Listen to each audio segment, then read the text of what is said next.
প্রিয় শিক্ষার্থীবৃন্দ, Martin Luther কলেজের বাংলা প্রথম পত্রের অনলাইন ক্লাসে তোমাদেরকে স্বাগত। আশা করি তোমরা প্রত্যেকেই ভালো আছো। আমরা গত ক্লাসে কবি রবীন্দ্রনাথ ঠাকুরের সোনার তরী কবিতাটি আলোচনা করেছিলাম। আমি আশা করি তোমরা আমার ক্লাসটি অনুসরণ করেছো এবং বাসায় নিজেরও পড়াশোনা করেছো। আজকে তোমাদের সাথে আমার দ্বিতীয় ক্লাস। আজকে তোমাদেরকে আমি বাংলা সাহিত্যের আধুনিক কবি, প্রথম আধুনিক কবি, যার হাত ধরে আধুনিক কবিতা এসেছিল, বাংলা সাহিত্যের সার্থক মহাকাব্য যিনি লিখেছিলেন, সেই মাইকেল মধুসূদন দত্তের বিভীষণের প্রতি মেঘনাদ, এই কবিতাটি আমি আলোচনা করব, পড়াবো। তো কবি মাইকেল মধুসূদন দত্তের জীবন অনেকটাই মহাকাব্যিক। তিনি হিন্দু কলেজে পড়াশোনা করেছিলেন। এরপরে সেই সময় ছাত্র জীবন থেকে ইংরেজি সাহিত্যের প্রতি তার প্রবল অনুরাগ জন্মেছিল, ইংরেজি ভাষার প্রতি তার অনুরাগ জন্মেছিল। তিনি ইংরেজি সাহিত্য চর্চা শুরু করেন, ইংরেজি ভাষায় সাহিত্য চর্চা শুরু করেন এবং তিনি ইংল্যান্ডে যাওয়ার জন্য, বিলেতে যাওয়ার জন্য মনস্থির করেন। এরকম একটি স্বপ্ন থেকে, প্রত্যাশা থেকে 1843 সালে তিনি খ্রিস্ট ধর্ম গ্রহণ করেছিলেন এবং এই কারণে তিনি তার নামের আগে মাইকেল শব্দটি যুক্ত করেছিলেন। কিন্তু এই খ্রিস্ট ধর্ম গ্রহণ করার ফলে তার বিরুদ্ধে হিন্দু কলেজে প্রবল প্রতিবাদ হয়েছিল এবং তাকে হিন্দু কলেজ থেকে বহিষ্কার করা হয়েছিল। এরপরে তিনি বিশপস কলেজে পড়াশোনা করেছিলেন। এই সময়টাতে তিনি পৃথিবীর অনেকগুলো ভাষা চর্চা করেছিলেন, শিখেছিলেন। গ্রিক, হিব্রু, ল্যাটিন, জার্মান, ইতালীয় বিভিন্ন ভাষায় তিনি দক্ষ হয়েছিলেন এবং বিশ্ব সাহিত্য তিনি অধ্যয়ন করেছিলেন। আর বিশ্ব মনন, তার মধ্যে বিশ্ব সাহিত্যের যে সমৃদ্ধ আধুনিক সাহিত্যের সাথে তিনি পরিচিত হয়েছিলেন এবং তিনি নিজের ভাষা শৈলী, রচনা শৈলী, সেগুলোকে তিনি সমৃদ্ধ করেছিলেন। তিনি ক্যাপটিভ লেডি নামক একটি ইংরেজি কাব্য রচনা করেছিলেন। এটি খুব একটা সফল হয়নি। এরপর অনেকেরই পরামর্শে একজন বড় ইংরেজ কর্মকর্তা স্যার ড্রিঙ্ক ওয়াটার বেথুনের পরামর্শ সহ আরো শুভাকাঙ্ক্ষীদের পরামর্শে পরবর্তীতে তিনি বাংলায় লেখালেখি করেছিলেন, কবিতা লিখেছিলেন। বাংলায় প্রথম সনেট বা চতুর্দশপদী কবিতাও তিনি লিখেছিলেন। মধুসূদন আধুনিক নাটক লিখেছিলেন। তার কৃষ্ণকুমারী, পদ্মাবতী, এগুলো আধুনিক নাটক।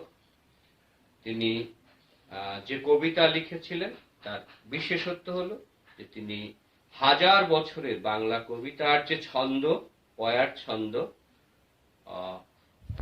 প্রথম লাইনের শেষে গিয়ে প্রথম চরণের পরে আবার দ্বিতীয় চরণের শেষে গিয়ে মিল থাকবে, এই যে হাজার বছরের গতিহীন অচল যে ছন্দ চলছিল, পয়ার ছন্দের যে বেড়াজাল ছিল, সেই শেকল তিনি ভেঙেছিলেন এবং তিনি অক্ষরবৃত্ত ছন্দের অমিল প্রবহমান অক্ষরবৃত্ত ছন্দ তিনি নিজে সেই ছন্দ তৈরি করেছিলেন প্রয়োজনে।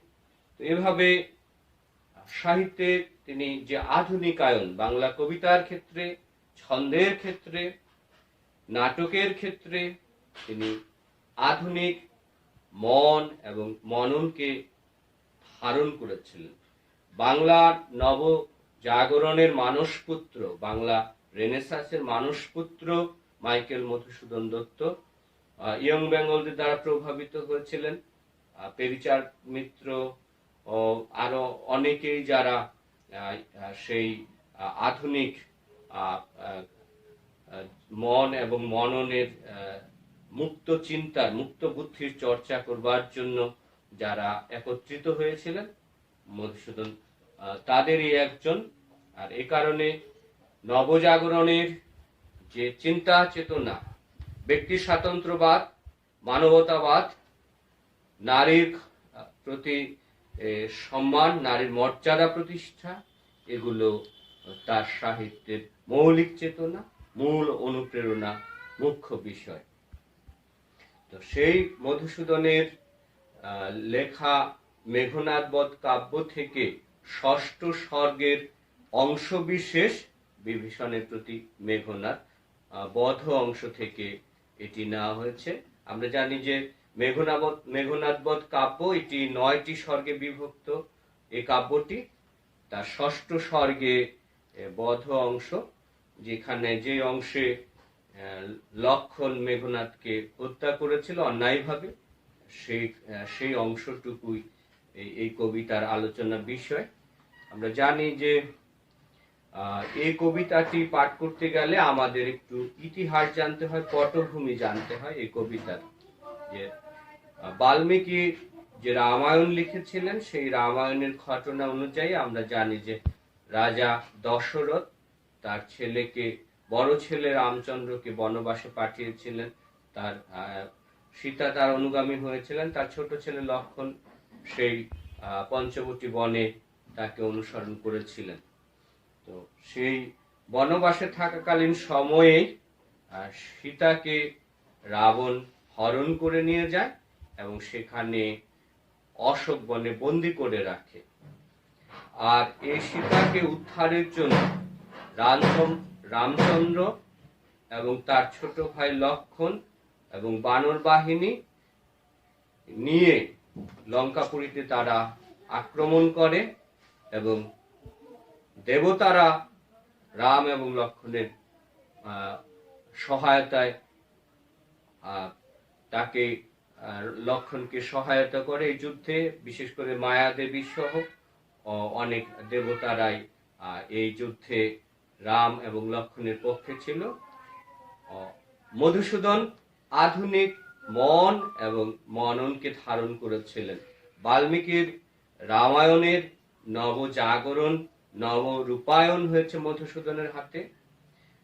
রামায়ণে রাক্ষসরাজ রাবণ এবং তার পুত্রেরা ঘৃণিত, তার ভাইয়েরা ঘৃণ্য চরিত্র।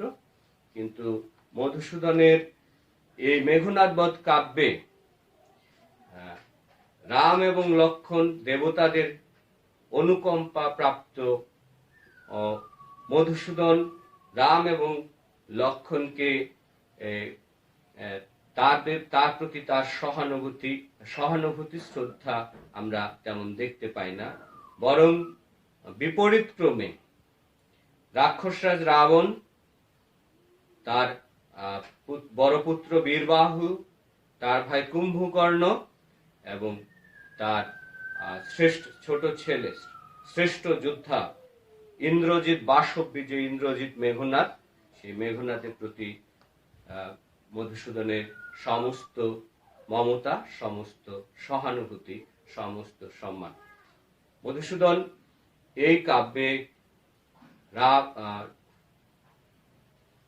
মেঘনাদকে এবং রাক্ষসরাজ রাবণকে দেশপ্রেমিক, আদর্শ নাগরিক হিসেবে, আদর্শ শাসক হিসেবে প্রতিস্থাপিত করেছেন এবং তাদের সেই প্রতিমূর্তি নির্মাণ করেছেন।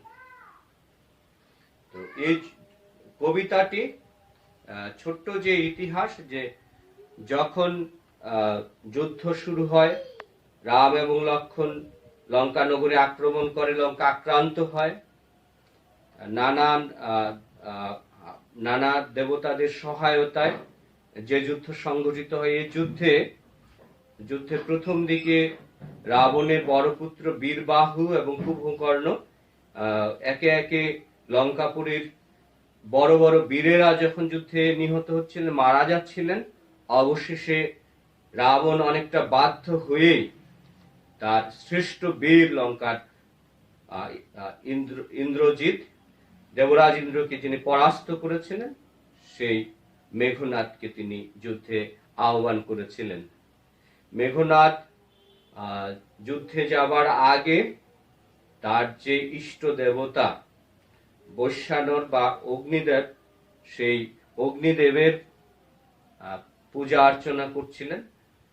যুদ্ধে যাওয়ার আগের দিন নিকুম্ভিলা যজ্ঞাগারে, যে প্রাসাদের ভিতরে একান্ত নিরাপত্তা পরিবেষ্টিত যে মন্দির, সেই যজ্ঞাগারে তিনি ইষ্টদেবের পূজা অর্চনা করছিলেন, আরাধনা করছিলেন। ঠিক সেই সময় হঠাৎ করে লক্ষণ সেখানে প্রবেশ করে। হাজার হাজার প্রহরীর চোখ ফাঁকি দিয়ে লক্ষণ সেখানে প্রবেশ করে তাকে আকস্মিকভাবে যুদ্ধের আহ্বান জানায়, নিমন্ত্রণ জানায়। তো মেঘনাদ লক্ষণের আকস্মিক এই আগমনে বিস্মিত হয় এবং তার বুঝতে বাকি থাকে না যে মায়াদেবীর ছলনায়, সহায়তায় লক্ষণ হাজার হাজার প্রহরীকে ফাঁকি দিয়ে এখানে এসে পৌঁছতে সক্ষম হয়েছে। তারপরেও লক্ষণ যখন তাকে যুদ্ধে আহ্বান করে, তখন মেঘনাদ লক্ষণের কাছে সময় চেয়েছে যে সে যজ্ঞাগারে, অস্ত্রাগারে যাবে, সেখানে গিয়ে সে যুদ্ধে সজ্জিত হয়ে, অস্ত্র সজ্জিত হয়ে, যুদ্ধ সাজে সজ্জিত হয়ে যুদ্ধের যে নিয়ম, সেই বীরেরা যেভাবে যুদ্ধক্ষেত্রে যুদ্ধ করে, সেই মহারথীদের যে প্রথা, বীরদের যে প্রথা, সেই বীরদের প্রথা অনুযায়ী, রীতি অনুযায়ী, যুদ্ধের রীতি অনুযায়ী লক্ষণের সাথে মেঘনাদ যুদ্ধ করতে চেয়েছে। কিন্তু কাপুরুষ হীন চেতা লক্ষণ সে কোনো সময় দিতে চায়নি। সে অতর্কিতেই তার তরবারি কোষমুক্ত করেছে এবং এই সময় হঠাৎ করে মেঘনাদের চোখে পড়েছে, সে যখন যজ্ঞাগারের প্রবেশ দ্বারের দিকে তাকিয়েছে, সেখানে তার চাচা বিভীষণ, রাবণের মধ্যম ভাই বিভীষণ, সে দাঁড়িয়ে আছে। এবং এই বিভীষণকে দেখার পরে লক্ষণের আর বুঝতে বাকি থাকে না, মেঘনাদের আর বুঝতে বাকি রইল না যে আসলে বিভীষণই লক্ষণকে এই যজ্ঞাগারে গোপন জায়গায় মেঘনাদকে হত্যা করবার জন্য নিয়ে এসেছে।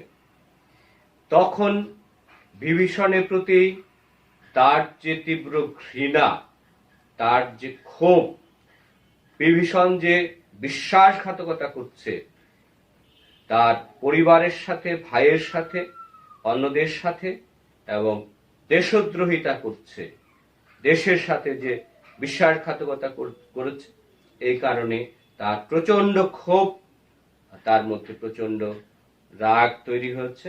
আর সেই ক্ষোভের, রাগের প্রতিক্রিয়ায় এই কবিতাটি বিভীষণের প্রতি মেঘনাদ। এখানে মেঘনাদ এবং বিভীষণ দুজনের যে কথোপকথন, যে সংলাপগুলো, সেই সংলাপগুলো নিয়েই আসলে কবিতাটি। আমরা একটু কবিতা পাঠে যাই।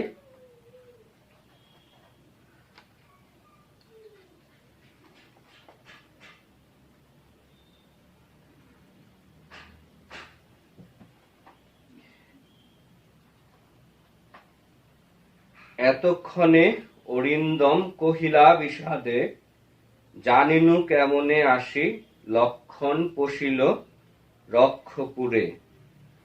হায় তা তো উচিত কি তব, এ কাজ নিকষা সতী তোমার জননী, সহদর রক্ষ শ্রেষ্ঠ। শূল শুম্ভ নিভ কুম্ভকর্ণ, ভাতৃপুত্র বাসব বিজয়ী।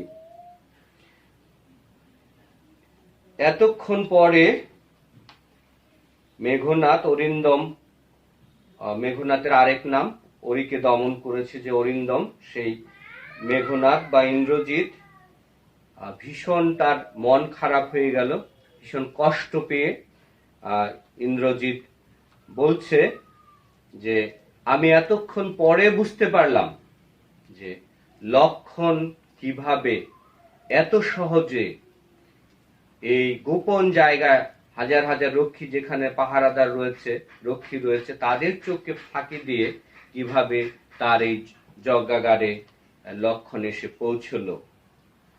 তো সেই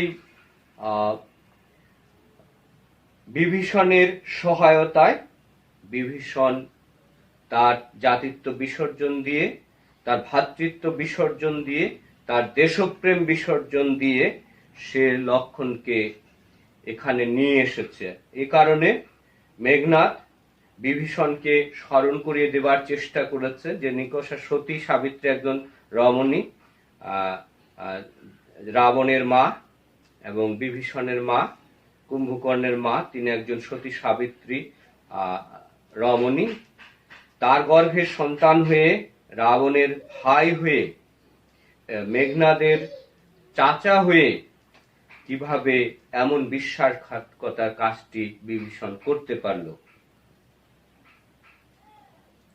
নিজ পথ তা তো দেখাও তস্করে, চণ্ডালে বসাও আনি রাজার আলয়ে। তুমি কি করে এমন নীচ কাজ, হীন কাজ করতে পারলে? মেঘনাদ যে দেবরাজ ইন্দ্রকে পর্যন্ত পরাস্ত করেছে, তার চাচা হয়ে তুমি কিভাবে এত হীন কাজ করতে পারো? তুমি একজন চোরকে কিভাবে নিজের বাড়িতে ঘরে প্রবেশ করার পথ দেখিয়ে দিতে পারো? আর নিচু জাতের চণ্ডালকে তুমি নিজের বাড়িতে নিয়ে এসে সিংহাসনে কিভাবে বসাও? কিন্তু নাহি গঞ্জিত মা, গুরুজন তুমি পিতৃতুল্য, ছারদার যাব যজ্ঞাগারে অস্ত্রাগারে, পাঠাইব রামানুজে সমন ভবনে, লঙ্কার কলঙ্ক আজি ভঞ্জিব আহবে। মেঘনাদ বিভীষণকে বলছে যে তুমি তোমার কৃতকর্মের জন্য আমি তোমাকে কোনো ভৎসনা করব না, তিরস্কার করব না,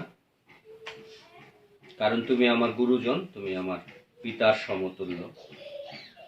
তুমি রাস্তা থেকে সরে দাঁড়াও, আমি এক্ষুনি অস্ত্রাগারে গিয়ে অস্ত্র নিয়ে এসে লক্ষণের সাথে যুদ্ধ করে, লক্ষণকে হত্যা করে, পরাজিত করে আমি লঙ্কার নগরীর যে কলঙ্ক রাম এবং লক্ষণের দ্বারা হয়েছে, সে কলঙ্ক আমি মোচন করব। উত্তরিলা বিভীষণ বৃথায় সাধনা, ধীমান রাঘব দাস আমি কি প্রকারে তাহার বিপক্ষে কাজ করিব, রক্ষিতে অনুরোধ। প্রত্যুত্তরে বিভীষণ মেঘনাদকে বলল যে তুমি বৃথায় পরিশ্রম করছো, সাধনা করছো, তুমি বিজ্ঞজন, তুমি জ্ঞানী, কিন্তু তুমি হয়তো জানো না যে আমি এখন রামচন্দ্রের দাস হয়ে গেছি, রাঘবের দাস হয়ে গেছি। আমার পক্ষে কোনোভাবেই আর তোমাকে সাহায্য করা উচিত হবে না, এবং আমি কোনোভাবেই আর তোমাকে কোনো প্রকার সাহায্য করতে পারবো না। উত্তরিলা কাতরে রাবণী, হে পিতৃব্য তব বাক্যে ইচ্ছি মরিবারে, রাঘব দাস তুমি কেমনে ও মুখে আনিলে এ কথা, তা তো কহতা দাসের। বিভীষণের কথা শুনে মেঘনাদ স্তম্ভিত হয়ে গেল, বিস্মিত হয়ে গেল। কিভাবে বিভীষণের মতো একজন বীর নিজেকে রামচন্দ্রের দাস হিসেবে আখ্যায়িত করতে পারে, এবং যে বংশে বিভীষণের জন্ম, রাবণ বড়বীর, তার ভ্রাতৃপুত্র মেঘনাদ সে বড়বীর, কুম্ভকর্ণ একজন বীর, বীরবাহু আরেকজন বীর। এই বংশের যে গৌরব, যে বীরত্ব গাথা, যে ইতিহাস, সেই ইতিহাসকে ভুলে গিয়ে বংশমর্যাদাকে, গৌরবকে ভুলে গিয়ে বিভীষণ কিভাবে নিজেকে এরকম তুচ্ছ হীন ভাবতে পারে, নিজেকে অন্যের দাস ভাবতে পারে, এটি মেঘনাদ তার কাছে মনে হয়েছে ভীষণ লজ্জার। যদি এমন হতো, সম্ভব হতো যে এই মুহূর্তে যদি মেঘনাদ মারা যেতে পারতো, মরতে পারতো, এটি তার জন্য অনেক ভালো হতো। এহেন অপমানের হাত থেকে সে হয়তো রক্ষা পেত। স্থাপিলা বিধুরে বিধি স্থানুর ললাটে, গরি কি ভূতলে শশী জান গড়াগড়ি ধুলায়। মেঘনাদ বলল যে বিধাতা চাঁদকে আকাশের বুকে স্থাপন করলেন খুব শক্ত করে। এই চাঁদ কখনো কি এমন হয়েছে যে চাঁদ আকাশ থেকে মাটিতে নেমে এসে ধুলায় গড়াগড়ি খাচ্ছে? কেউ কি কখনো দেখেছে এরকম ঘটনা? হে রক্ষ রথি ভুলিলে কেমনে, কে তুমি জনম তব কোন মহাকুলে। কে বা সে অধম রাম।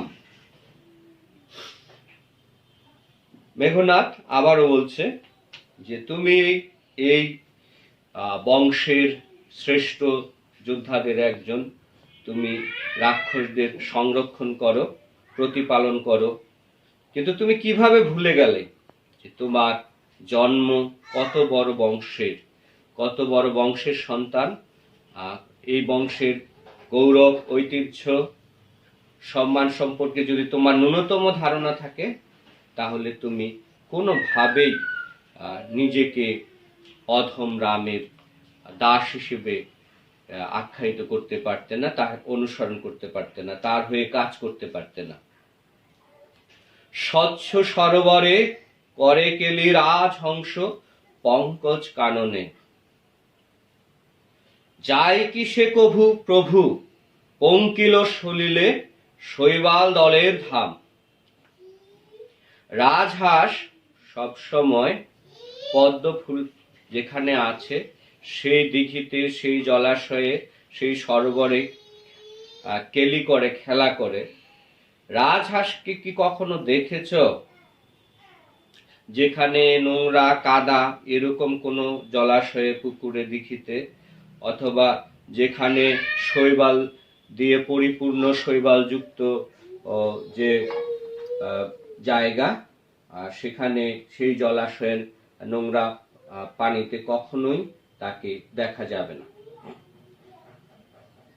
তো এই উপমার মধ্য দিয়ে, তুলনার মধ্য দিয়ে মেঘনাদ বিভীষণকে তার অবস্থান থেকে, তার চিন্তা চেতনা থেকে বের করে নিয়ে আসার চেষ্টা করেছেন, তার বংশমর্যাদা, ঐতিহ্য স্মরণ করিয়ে দেবার চেষ্টা করেছেন।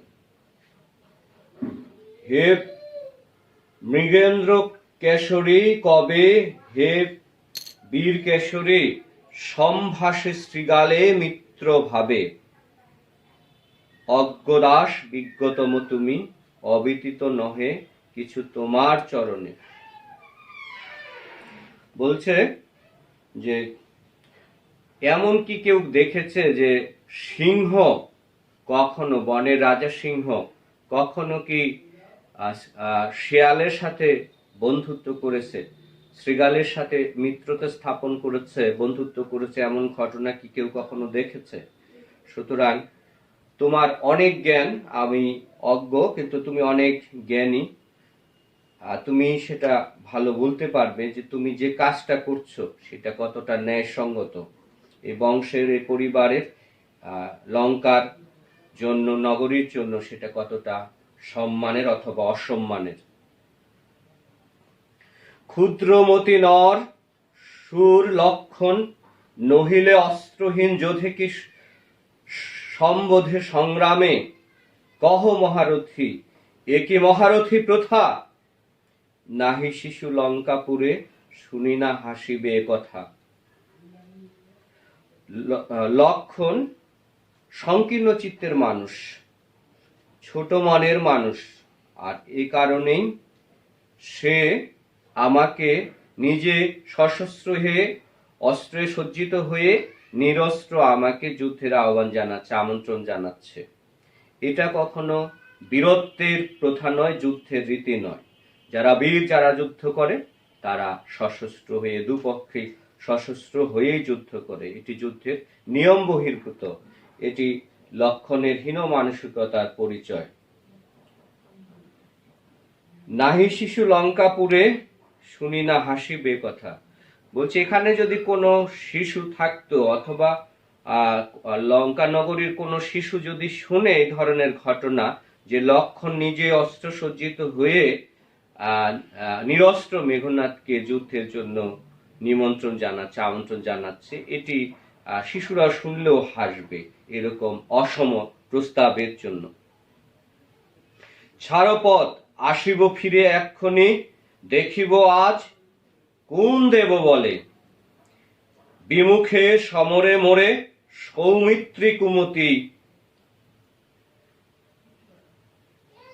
তুমি পথ ছেড়ে দাও, আমি এক্ষুনি ফিরে আসবো অস্ত্র নিয়ে, তারপর আমি দেখব কোন দেবতার শক্তিতে আজকে আমার সাথে লড়াইয়ে, যুদ্ধে লক্ষণ জয়ী হয়।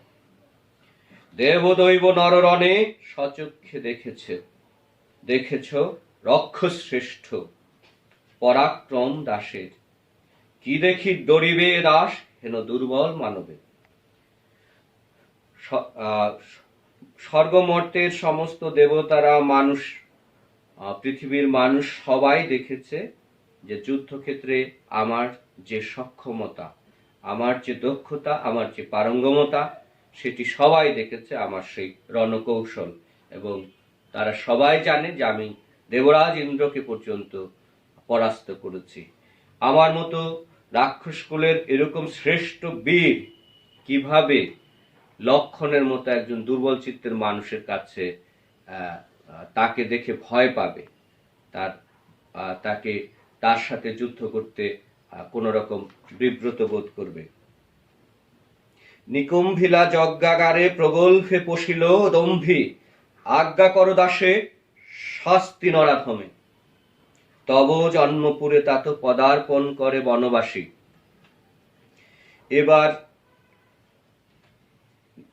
যজ্ঞাগার যেন কেঁপে উঠল, গর্জন করে উঠল মেঘনাদ, এবং সে বলল যে, তার চাচাকে বলল যে তুমি আমাকে আদেশ করো, আমি অস্ত্র নিয়ে এসে আজকে লক্ষণকে তাদের দুঃসাহসের যে শাস্তি, সেটা আমি আজকে এক্ষুনি দিতে চাই, এই মুহূর্তে তাকে হত্যা করে লঙ্কার যে কলঙ্ক, সেটা আমি উন্মোচন করতে চাই।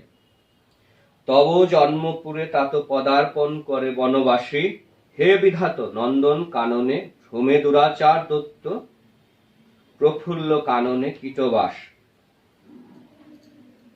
বলছে তুমি কিভাবে এটা সহ্য করছো, যে আমাদের স্বর্গের মতো সৌন্দর্যের যে লঙ্কাপুরী, ঐশ্বর্যের যে লঙ্কাপুরী, সেখানে এই সমাজ বানর সহ, রাম লক্ষণ সহ এই দুরাচাররা এসে এখানে আক্রমণ করেছে, তারা দুঃসাহস দেখিয়েছে এখানে যুদ্ধ করবার জন্য। এটা যেন পদ্ম ফুলের মধ্যে যেরকম কীট সেটা সৌন্দর্য বিনষ্ট করে, রাম এবং লক্ষণ এবং তার বাহিনী, তারা এসে এরকম একটা সুন্দরের মধ্যে একটা অসুন্দরের রচনা করছে, অসুন্দরের একটা পরিচর্যা চলছে। হেন অপমান আমি হাতিশপুত্র তব, তুমিও হে রক্ষমণি সহিছ কেমনে। বলছি এরকম অপমান আমি তোমার ভাতিজা হয়ে সহ্য করতে পারছি না। আর আমিও তো বুঝতে পারছি না যে তুমিও রাক্ষস কুলের অন্যতম শ্রেষ্ঠ বীর, শ্রেষ্ঠ যোদ্ধা, তুমি এই অপমান কিভাবে মেনে নিচ্ছ, কিভাবে সহ্য করছো। মহামন্ত্র বলে যথা নম্র শির ফণি, মলিন বদন লাজে উত্তরিলা রথি, রাবণ অনুজ লক্ষ্মী রাবণ আত্মজে। নাহি দোষী আমি হৎস বৎস বৃথা ভস্য মোরে তুমি, নিজ কর্ম দোষে হায় মজাইলা এ কনক লঙ্কা রাজা মজিলা আপনি। এবং এবার রামের ছোট ভাই মধ্যম ভাই সেই বিভীষণ লক্ষণকে বলছে যে আমি কিন্তু নির্দোষ, আমার কিন্তু কোনো দোষ নেই, তুমি কিন্তু অকারণেই আমাকে দোষী সাব্যস্ত করছো এবং আমাকে তিরস্কার করছো। আজকে লঙ্কা নগরীর যে দুর্গতি, আজকে লঙ্কা নগরীতে যে বিপদ, অনাকাঙ্ক্ষিত বিপদ নেমে এসেছে, দুরবস্থা নেমে এসেছে, ভয়াবহ ধ্বংসযজ্ঞ সংঘটিত হচ্ছে, এর মূলে রয়েছে লঙ্কারাজ রাবণ তার নিজের কৃতকর্মের জন্য, দুষ্কর্মের ফল হিসেবে আজকের এই ভোগান্তি। আর রাবণ যদি সীতাকে বন্দি করে হরণ করে নিয়ে না আসতো, বন্দি করে না রাখতো, তাহলে লঙ্কা নগরীর আজকের যে পতন, আজকের যে ধ্বংস, আজকের যে বিপদ, এর কোনোটি হতো না। সুতরাং আজকের লঙ্কা নগরীর ধ্বংসের জন্য, পতনের জন্য সম্পূর্ণ দায়ী হচ্ছে মহারাজ রাক্ষসরাজ রাবণ। বিরত সতত পাপে দেবকুল, এবে পাপ পুণ্য লঙ্কাপুরী, প্রলয়ে যেমতি বসুধা, ডুবিছে লঙ্কা কালো সলিলে। বলছে দেবতারা সবসময় পাপ থেকে দূরে থাকেন, তারা পাপ পছন্দ করেন না, অন্যায় অসত্য এগুলো পছন্দ করেন না। কিন্তু আজকে লঙ্কা নগরী পাপে পরিপূর্ণ হয়ে গেছে এবং প্রলয় আসলে যেরকম পৃথিবী কেঁপে ওঠে, ধ্বংসের জন্য ধ্বংস হয়, ঠিক একই রকম ভাবে আজকে পাপে পরিপূর্ণ এই লঙ্কা নগরীর ধ্বংসের সময় চলে এসেছে, কাল চলে এসেছে। এবং আজকের এই অপকর্মের জন্য, রাবণের অপকর্মের জন্য, কৃতকর্মের জন্য এই লঙ্কা নগরীর ধ্বংস একেবারেই সুনিশ্চিত। রাঘবের পদাশ্রয়ে রক্ষার্থে আশ্রয়ী, তেই আমি পরদোষে কে চাহে মজিতে, রুশিলা বাসব ত্রাস। বিভীষণ আরো বলল যে আমি এই কারণে, আসন্ন বিপর্যয়ের কারণে, ধ্বংসের জন্য, পরাজয়ের হাত থেকে বাঁচবার জন্যই আমি নিজে রামচন্দ্রের আশ্রয় নিয়েছি, তার দাস হয়েছি এবং আমি বাঁচতে চাই, অন্যের দোষে কেন আমি মরব। সুতরাং আত্মরক্ষার তাগিদে আমি রামের পক্ষ অবলম্বন করেছি। গম্ভীরে যেমতি নিশীতে অম্বরে মন্দ্রে, চিমুতেন্দ্র কপি কহিলা বীরেন্দ্র বলি, ধর্মপথগামী হে রাক্ষস রাজানুষ, বিখ্যাত জগতে তুমি, কোন ধর্ম মতে কহ দাস শুনি, জ্ঞাতিত্ব ভাতৃত্ব জাতি এ সকলই দিলা জলাঞ্জলি। এবার আকাশে মেঘের গর্জন করলে যেরকম সমস্ত আকাশ কেঁপে ওঠে, এরকম ভাবে মেঘনাদ রাগে গর্জে উঠলেন এবং তারপর বিভীষণকে জিজ্ঞাসা করলেন, বলে তুমি তো অনেক বিখ্যাত জগতে এবং রাক্ষসরাজ রাবণের মধ্যম ভাই, তোমারও তো খ্যাতি অনেক বেশি, তোমার জ্ঞান বুদ্ধি বিবেচনা অনেক বেশি, কিন্তু তুমি বলো যে কোন ধর্ম মতে, কোন ধর্ম আমাদের শিক্ষা দেয় যে নিজের আত্মীয়তাকে অস্বীকার করতে হবে, ভ্রাতৃত্বকে অস্বীকার করতে হবে, জাতীয় যে দায়িত্ব, নিজের জাতির মানুষকে রক্ষা করবার যে দায়িত্ব, এগুলো সাথে পরিবারের সাথে বিশ্বাসঘাতকতা, দেশের সাথে বিশ্বাসঘাতকতা করবার শিক্ষাটা, এই শিক্ষাটা আসলে কোন ধর্ম থেকে পাওয়া যায়, কোন ধর্মীয় গ্রন্থে এই ধরনের শিক্ষা আছে, তুমি যদি সেটা আমাকে বলতে তাহলে আমি খুশি হতাম। শাস্ত্র বলে গুণবান যদি পরজন, গুণহীন স্বজন তথাপি নির্গুণ স্বজন শ্রেয় পরপর সদা। শাস্ত্র বলে বা ধর্মীয় গ্রন্থ বলে যে নিজের আত্মীয় স্বজন যদি তাদের গুণ কমও থাকে, কম গুণেরও হয়, আবার পরজন বা অনাত্মীয় ব্যক্তি যদি তাদের অনেক বেশি গুণও থাকে, তবুও নিজের সেই গুণহীন আত্মীয় স্বজনকেই স্বজনের সবসময় পাশে থাকতে হয়, কাছে থাকতে হয়, কখনো তাদেরকে ফেলে দিতে হয় না, দূরে সরিয়ে দিতে হয় না। কিন্তু বৃথা গঞ্জিত মা, হেন সহবাসে হে পিতৃব্য বর্বরতা কেন না শিখিবে, গতি যার নিঃসহ নিঃসে দুর্মতি। কিন্তু তোমাকে আমি বৃথাই তিরস্কার করছি, গঞ্জনা করছি। এই কারণ হচ্ছে একটাই, যে আসলে এটা তোমার দোষ না। তুমি যাদের সাথে মিশেছ, যাদের সাথে আছো, তারা তাদের যে অবস্থা, তাদের স্বভাব গতি, তাদের আচার বৈশিষ্ট্য, স্বভাব বৈশিষ্ট্য, সেই কারণেই তোমার মধ্যে, কেননা রাম এবং লক্ষ্মণ তাদের চিন্তা চেতনার মধ্যে যে সংকীর্ণতা, যে নিচতা আছে, সেই নিচতা তোমার উপর ভর করেছে। এটা যেন অনেকটা সঙ্গদোষের লোহাভাসের মতো অবস্থা।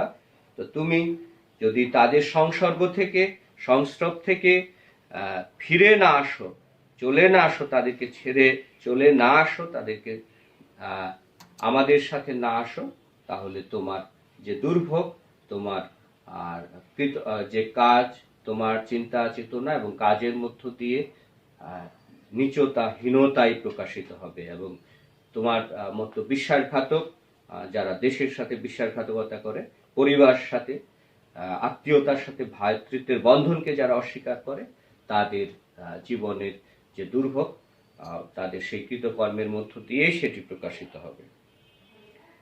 তো আমরা এই কবিতাটি পাঠ করেছি, তোমরা বাসায় এই ক্লাসটা অনুসরণ করবে এবং আশা করি কবিতাটা নিয়ে অধিকাংশ শিক্ষার্থীরা আসলে অকারণেই ভীত হয়। কবিতাটি নিবিড়ভাবে পাঠ করলে শব্দার্থ, টিকা, পাঠ পরিচিতি সহ আমার আলোচনা যদি তোমরা অনুসরণ করো, তাহলে তোমরা অবশ্যই এই কবিতাটা ভালোভাবে বুঝতে পারবে এবং ভালো ফলাফল করতে পারবে। সবাইকে অনেক অনেক শুভেচ্ছা এবং ধন্যবাদ জানিয়ে শেষ করছি।